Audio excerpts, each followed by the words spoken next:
Module 4 class 10 lifelines of national economy में देखेंगे कुछ टॉपिक। एक तो हम बात करेंगे एयरवेज़। एयरवेज़ की सबसे जो पॉजिटिव पॉइंट्स रहते हैं हमें पता है, फास्टेस्ट मीन्स है ये। फिर उसके बाद इसे देखें, फैसिलिटीज़ इसमें अवेलेबल हैं लॉन्ग डिस्टेंस के लिए यूज़ किया जाता है। ज़्यादातर जो एक्सट्रीम एरिए हैं वहाँ पे ये ज़्यादा वर्क करता है। जैसे हम सब जानते हैं माउंटेनियस एरिया ले लीजिए, या अगर हम बात करें जितना भी हिली एरिया है वहाँ पे, या स्लोपी एरिया है वहाँ आपको अदर मीन्स ज़्यादा नहीं मिलेंगे, लेकिन एयरवेज मिलेंगे। साथ ही साथ प्रेस्टिजियस है। और इंटरनेशनल ट्रेड में हम सब जानते हैं, इंटरनेशनल ट्रेड में इसका बहुत बड़ा रोल रहता है, तो फॉरेन एक्सचेंज लाने में सबसे बड़ा रोल प्ले करेगा ये। इसके बाद अगर हम देखें तो एयर इंडिया जो है 1953 से पहले ये नेशनलाइज नहीं था। 1953 के पर इसे नेशनलाइज किया गया एयरवेज़ को, यानी गवर्नमेंट ने इसे अपने हाथ में लिया। एयर इंडिया आप सब जानते हैं सबसे बड़ा इसमें यूज़ किया जाता है, और बाकी आपको पता है प्राइवेट एयरलाइंस भी हैं जो अलग। इसके बाद आप हंस की बात करेंगे। हंस जो है हेलीकॉप्टर्स हैं, ऑयल्स या नेचुरल गैस जो है उनका एक्सपोर्ट इंपोर्ट इसके थ्रू किया जाता है। अब हम इसके बाद बात करेंगे, that is the communication. Communication में आप सब जानते हैं कम्युनिकेशन दो तरीके का होता है। पर्सनल कम्युनिकेशन, जिससे एक पर्सन से दूसरे पर्सन को इंटरेक्ट किया जाता है, उसके लिए आप सब जानते हैं फ़ोन हो गया या लेटर्स हो गए, ये सब पर्सनल।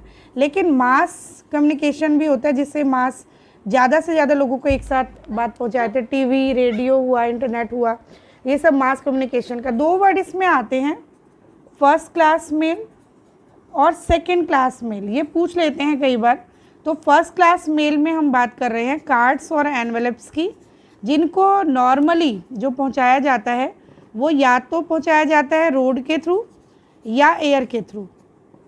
इसके बाद सेकंड क्लास मेल जो होती है वो इसके अलावा होती है, जैसे आप सब जानते हैं न्यूज़पेपर्स होते हैं, पैकेट्स होते हैं, इन सब चीज़ों का एक्सपोर्ट इनको बेसिकली रोड या रेलवे के थ्रू पहुंचाया जाता है। तो ये कई बार आपसे पूछ लेते हैं फर्स्ट क्लास मेल और सेकंड क्लास मेल में क्या डिफरेंस है।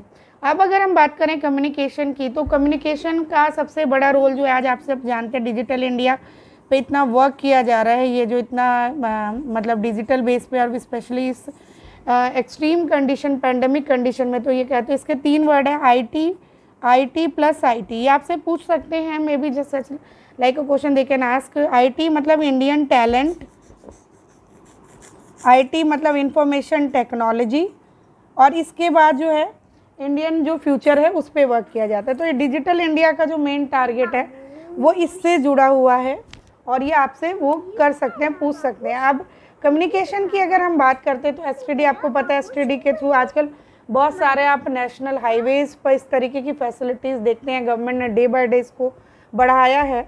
इसके साथ कम्युनिकेशन से जो जुड़ा हुआ है that is the international trade. International trade में आप सब जानते हैं एक्सपोर्ट इंपोर्ट दो मेन रहेगा। तो एक्सपोर्ट इंपोर्ट में दो चीज़ें पूछते हैं, फेवरेबल कंडीशन ऑफ ट्रेड और अनफेवरेबल या infavourable condition of trade. Favourable condition में क्या होता है, एक्सपोर्ट ज़्यादा रहेगा, मतलब हमें, और इम्पोर्ट कम रहेगा, यानी हमारे फेवर में रहेगा, जिसमें चीज़ें ज़्यादा भेजी जाएंगी, महंगाई कम जाएंगी। अनफेवरेबल में सिंपल सी बात है, एक्सपोर्ट जो है, इम्पोर्ट हम ज़्यादा करेंगे और एक्सपोर्ट कम करेंगे। तो ये आप कर सकते हैं, इसे आप लिख सकते हैं, फेवरेबल कंडीशन। और इंटरनेशनल ट्रेड के साथ साथ हम सब जानते हैं टूरिज़्म में एक टॉपिक आता है। टूरिज़्म में आप जानते हैं कि लास्ट 30-40 ईयर्स में टूरिज़्म ने अपना बहुत बड़ा सेक्टर एक्सटेंड किया है। इससे एक तो फॉरेन एक्सचेंज आता है, फॉरेन एक्सचेंज इससे आ रहा है। सेकेंड चीज़ है, फॉरेन एक्सचेंज के साथ इंटरनेशनल रिलेशन अच्छे होते हैं। फिर उसके बाद जो हमारा कल्चर है, हमारा आर्ट है, हमारा हेरिटेज है, इसको एक कहीं ना कहीं एक प्लेस मिलता है, पहचान मिलती है, आइडेंटिटी मिलती है। फिर साथ ही साथ सिंपल सी बात है, जो हमारा एयरवेज या जो हमारा अदर वेज हैं उन्हें इससे बेनिफिट होता है डिफरेंट वेज को।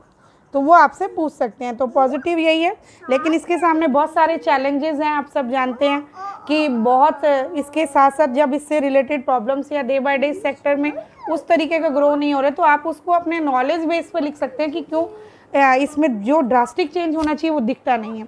Bye this we have complete our chapter.